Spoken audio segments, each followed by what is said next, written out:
ಹಡೆದವ್ವನ ಮ್ಯಾಲ ಇರಲ್ಯೋ ಮಗನ ಮಮತೆ ಎಂಬ ಕರುಳ. ಹಡೆದವ್ವನ ಮ್ಯಾಲ ಇರಲ್ಯೋ ಮಗನ ಮಮತೆ ಎಂಬ ಕರುಳ.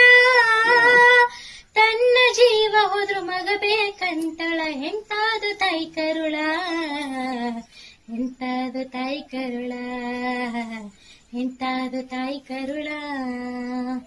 9 ತಿಂಗಳು ಹೊಟ್ಯಾಗ ಇಟ್ಟುಕೊಂಡು ಜೋಪಾನ ಮಾಡ್ಯಾಳ.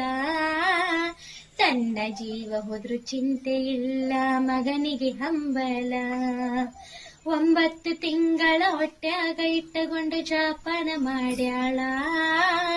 ತನ್ನ ಜೀವ ಹೋದ್ರು ಚಿಂತೆ ಇಲ್ಲ ಮಗನಿಗೆ ಹಂಬಲ. ಅಮೃತದಂತ ಹಾಲ ಕುಡಿಸಿ ಜೋಗುಳ ಹಾಡ್ಯಾಳ. ಕುಡುಕ ಗಂಡನ ಕಟ್ಟಗೊಂಡ ಜೀವನ